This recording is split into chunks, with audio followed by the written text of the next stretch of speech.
I would now like to ask Jody Hartman, Senior Professional Lecturer of Fashion Design, Vanessa Friedman, Fashion Director and Chief Fashion Critic for the New York Times, and Ross Morey, again, Chair of the Marist Board of Trustees, to please come forward. Ms. Hartman will read the citation honoring Vanessa Friedman, and the academic hood will be placed by Mr. Morey.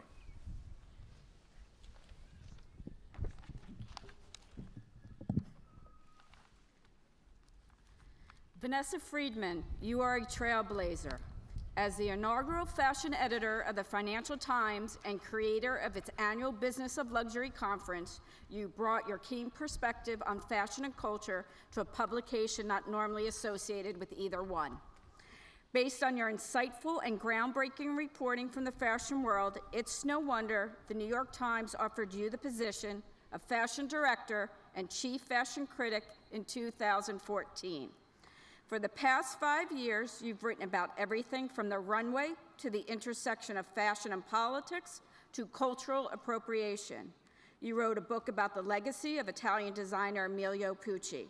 You covered all, reflecting upon what fashion means and how it connects to larger societal trends. Your superb writing has been honored with the Front Page Award and the Fashion Monitor Journalist of the Year Award. The publication, Fashionista, recently called you one of the most important voices in the business. In naming you to its Professional 500 list, the Business of Fashion had this to say: her amusing and intelligent discourse on the business of fashion and luxury has made her a well-respected industry authority. We wholeheartedly agree with this assessment and look forward to your commentary on the fashion world for years to come. Vanessa Friedman, in recognition of your accomplishments and for your embodiment of the principles of Marist College, the Board of Trustees proudly confers upon you the degree Doctor of Letters, honoris causa.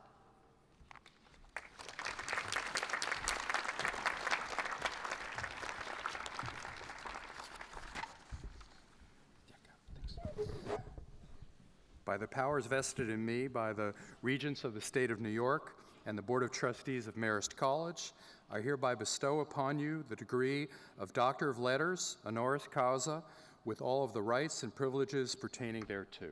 Congratulations.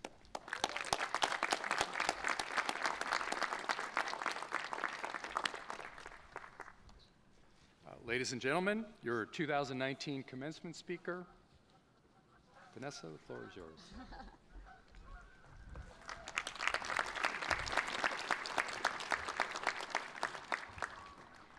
You guys have no idea how exciting this is because I am no longer the least educated person in my family. Seriously. It's been a bone of contention. President Yellen, esteemed trustees and faculty, heroic parents, and the class of 2019, you who are about to go unleash your power on the world. Hi.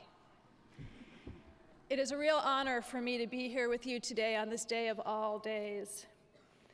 You know, when President Yellen first asked me to come and give this talk, I thought I'd better do some research, because I know you probably can't tell, but it's actually been a while since I was at a commencement. So I did that thing that anyone faced with a new challenge does these days, and I Googled. I Googled best commencement speeches, ? And I know you are now blown away by the astonishing insight of that search term. But I say this to you, if you've learned anything over the last 4 years, I hope you've learned never to be afraid to ask the stupid question. Seriously, it's one of the smartest things you can do. And when I asked my stupid question, I discovered, much to my surprise, that despite the fact that we live in this famously divisive time, where people disagree about everything from who should have inherited the Iron Throne to the size of their crowds, and let me tell you, this one is huge. Biggest ever.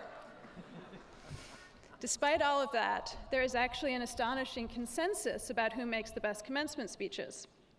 The answer is late-night comedians, geniuses, Oprah, and world leaders. Now think about that for a second. You know what struck me about that list? No journalists. You know what else? No fashion people. This was not a good precedent. But that's okay because, while some precedents should probably be set in stone, like Roe v. Wade,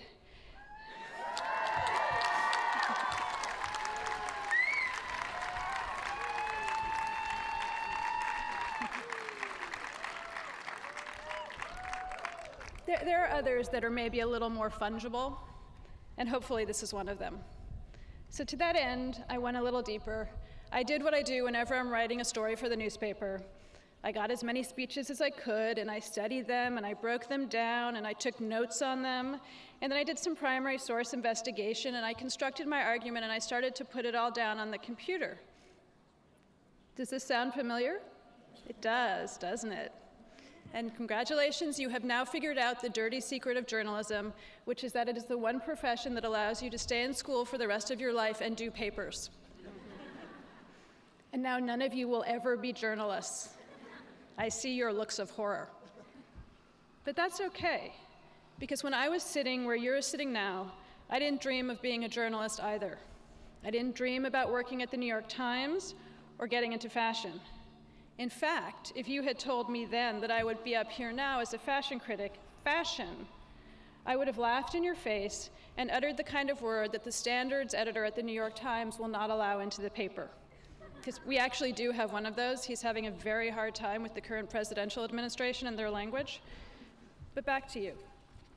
If you're sitting there highly stressed because you have no idea what you want to do or even what you can do, and the choice just seems overwhelming and irrevocable in a paralyzing way, and people keep asking you about it, I'm here to tell you that's okay. And if you're sure you do know what you want to do, lucky you, I'm going to tell you maybe, but it's probably still going to change. And that's okay too. We are living in a time of extreme paradigm shifts. The American century is coming to a close. Global power is being realigned. More information is available to more people more of the time than ever before in history, ever. The way we communicate has been irrevocably altered, whether your parents like it or not.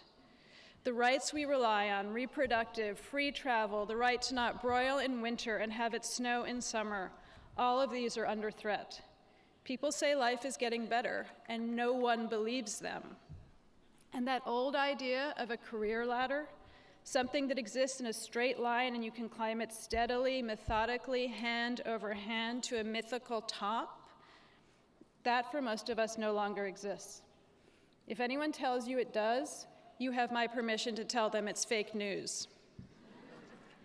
What most of you will encounter when you leave here is a career squiggle, a long and winding path that looks like an Escher drawing, that doubles back on itself and can turn all your expectations and assumptions upside down and will take you places you could never predict.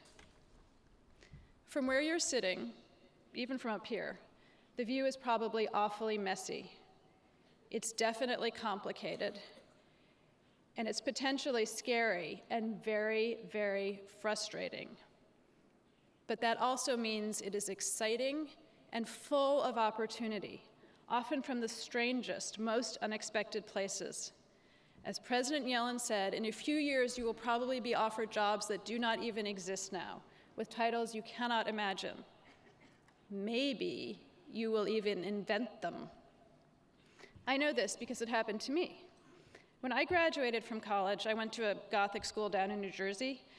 I couldn't have dreamed of being the fashion critic of the New York Times because when I graduated, the New York Times did not have a fashion critic. It had a fashion reporter, but the newspaper didn't think the subject deserved criticism until 1994. Fashion people, you can boo now if you'd like. That was 25 years ago, which, okay, is probably longer than most of you have been alive, but still.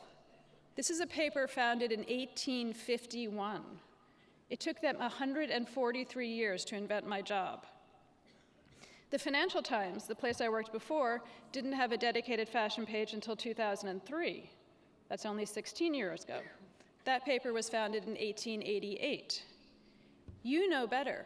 You have this incredible new fashion and arts building, and this administration clearly sees the opportunities in this industry, and you have been extraordinarily lucky to go to such a forward-thinking school, one that has genuinely evolved with the times in which we live. You can applaud them now.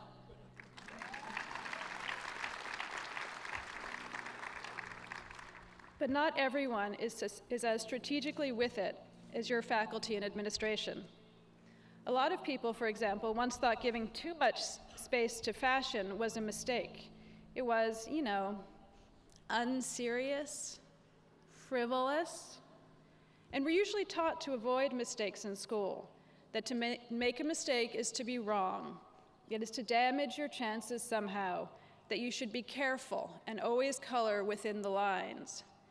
But when the lines disappear, the shape of life is determined as much by mistakes as by achievements, by what happens not when you are standing, Robert Frost-like, at a crossroads, ruminating on which way is best or which road least traveled, but when you're walking toward that crossroads and your phone suddenly rings, and then you look down to send a text, and you trip over a rock and find yourself suddenly, almost by happenstance, on an entirely different path. And a whole landscape of possibility you hadn't seen before opens up in front of you. You just have to be brave enough, or foolhardy enough, or either way curious enough, to pick yourself up, adjust your stilettos or sneakers, and find out where it takes you. That's how it was with me in fashion. At first I was on one road, working in glossy magazines with the idea I would do big pieces on important cultural and philosophical movements, the kind of subjects that are considered serious and substantive. And then I fell off onto another.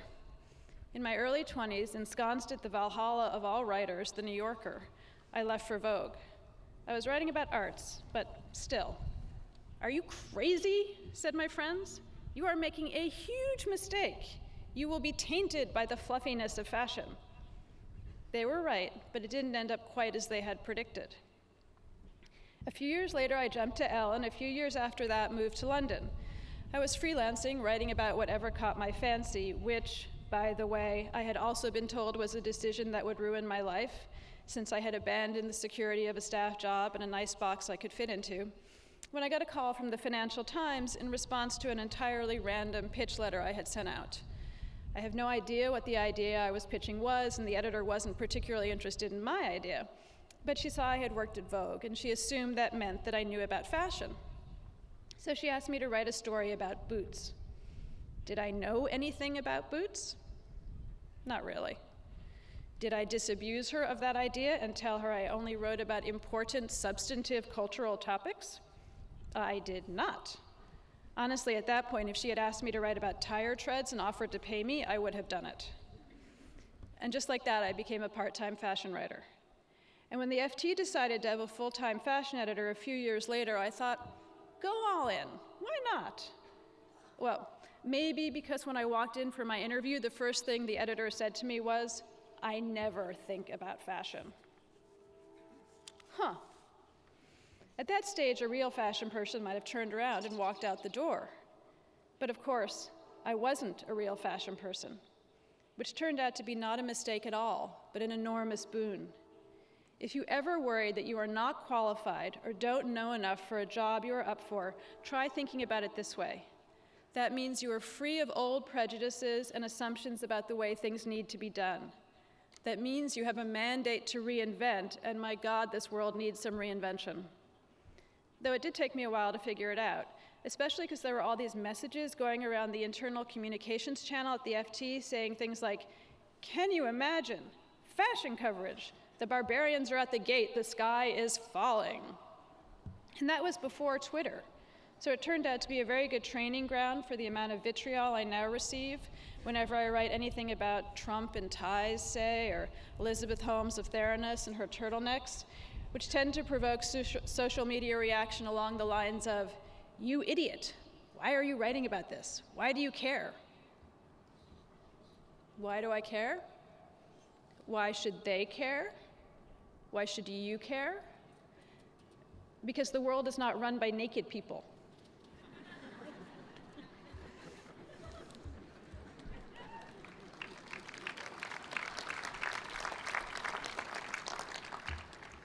Fact is, and I should have said this to my first editor at that interview, everyone thinks about clothes. There are 3 universal subjects: what you put in your body, food, how you shelter your body, your home, and what you put on your body, your clothes. Everything else is personal taste and context. And that means when you talk about fashion, you can talk about anything. It is about identity, philosophy, communication, social change, the coming political race. It is about how we try to manipulate each other's opinions of ourselves and the judgments we make. Did you think all that recent controversy about leggings at Notre Dame and United Airlines were really about stretchy workout pants?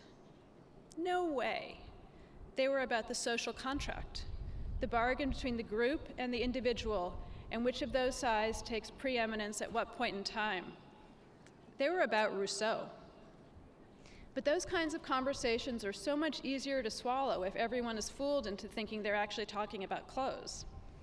And that makes fashion, this thing I face-planted into by mistake, the most incredibly rich, varied subject I can imagine. It makes it a fantastic, ever more expansive place to be. A few months ago, the New York Times ran a story about the future of work, and it included the news that a surprising number of people were unhappy at their jobs. Half or more working Americans are not satisfied. That includes some of the most seemingly successful, well-compensated people among us, the ones, I dare say, who looked at a path and saw what they thought was a straight line. But you know what? I love my job. This job I never meant to have, never thought I would have, never dreamed of having. I love it because while it doesn't allow me the financial compensation to forgive all of your loans, sorry, it does allow me the incredible luxury of thinking about culture and politics and identity and anthropology. It lets me keep learning, move the needle just a little bit to help other people understand the world they're in. And if, when I was sitting in your seats, someone had asked me what I wanted to do with my life, that might actually have been my answer. I just didn't know how exactly I would do any of that at the time. And if I had tried to plan it, I probably would have failed. I would have missed the mark. If I had corrected that editor way back when, who thought I was a fashion writer and said, "No, you are making a mistake. I am a serious culture person," I would have missed it. If I had worried too much about leaving the New Yorker or taking a job as a fashion editor, I would have missed it. Because this is a commencement address, and commencement addresses must include at least one inspirational quote, it's the rule, I now have one for you. It's from Otto von Bismarck. "The statesman's task," the Iron Chancellor said, "is to hear God's footsteps marching through history and to try and catch on to his coattails as he marches past." Since every great inspirational quote can also use an update and an edit, I want to rephrase it a little bit. Forget the footsteps, forget the statesman. It is your task, you, the class of 2019, to watch for the coattails of chance, and when they go flying past, grab on and go for the ride. All you need to do is keep your eyes and your mind and your heart open. Entertain the unexpected. Act on what if. Don't worry about staying in your lane. Do not build walls to box yourself in. Break the walls down. Forget life plans. Make 3-year working premises and then revise them every year. Do not close your eyes to the other side. Embrace it.